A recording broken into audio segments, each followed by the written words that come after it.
Next, from the state capitol, we talk with Senator Chapin Rose about the fact that Chicago public schools pay the cost of their teachers' pensions, while downstate school teachers' pensions are paid for by the state. Some Chicago area lawmakers say that the downstate school districts are getting a so-called free lunch on pension costs. They propose shifting the downstate teachers' pension costs to local school districts. But Senator Rose is against the proposed cost shift and tells us it's the Chicago schools that are getting more than their fair share of state funds.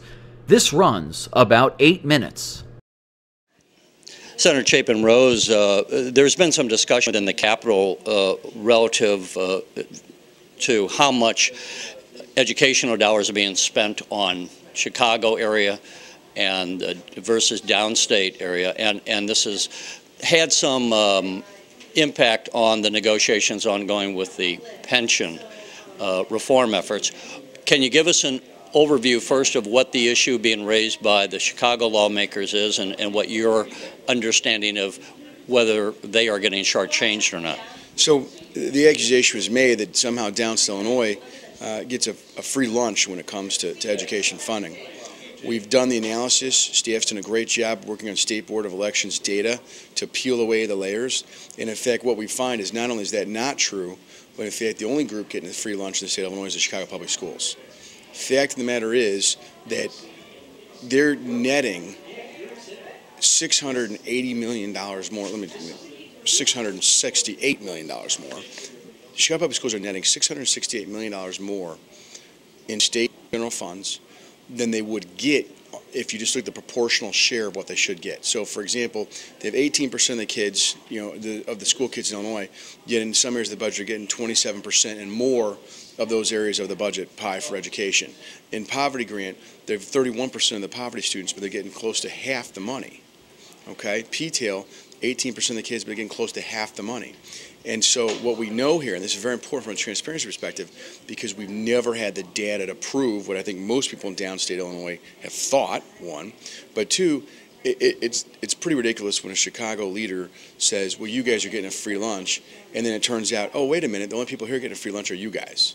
And again, downstate excludes everything except the Chicago public school system. So the suburbs and downstate combined are on the short end of this stick, whereas the Chicago public schools are coming out $668 million ahead. You have a poster just off to the side that will show that's on general state aid formula, and it compares the year 2000 to fiscal 2012, which is our current fiscal year. The interesting thing is that it shows a growth in poverty grants and the PTEL adjustments, and I'd like you to tell us what that is, but an explosive growth in that. Sure. What is PTEL, and do we have any reason to know why did these expenditures grow? So PTEL is the Property Tax Extension Limitation Law, and that's the so-called tax caps. And these were meant to be equalizers for counties that adopted tax caps so that their schools wouldn't be necessarily, negatively impacted. And what has happened, of course, is tax caps went into effect in the late 90s, and so you'd expect some growth as more and more counties come on. But what's happened here instead is we find out that Cook County gets almost 49% of all PTEL money. So over the years, as you adjust a budget line for PTEL, it has the effect of sending more money towards Chicago public school system. Okay? When you look at the poverty grants, there was a change made in the computation of poverty formula, and again, disproportionately speaking, they have about 31% of the students, they're getting about 47% of the funds. So when a governor in a budget, and there was a reference made to a BIMP bill, suddenly changes the amount of money being allocated to poverty versus, for example, the foundation level grant, that has the impact of sending it to Chicago. And over 10 years of essentially Democrat governors, all from the state of Chicago, they've managed and manipulated budgets to move these numbers, whereas 10 years ago you had 88% of the funds going to foundation level. That's the level for every kid in Illinois, no matter where they live, Chicago or Paris, suburbs, whatever. They've started moving that away from equitable distribution and towards funds that impact, favorably impact Chicago public schools. And then they have the audacity to come in and say that downstate Illinois is on a free lunch. Well, and that was going to be my next question. Is the point of this press conference that you had and to draw up these numbers just to point out to your Chicago area lawmaker friends that you guys are already getting more than your share? It's not the other way around. Or are you arguing that we should change the funding formulas and make it more equitable for? Well, first of all, obviously, in this discussion about pension shift, accepting more cost, normal cost on local school districts, this points out the fact that there is no free lunch, unequivocally proven, period. The other thing it does, I think, frankly, is it puts now our suburban and downstate Democrat colleagues in a different position because they now have this data, and it's going to be very hard for some of them to go home and explain, what's going on. Why is this here?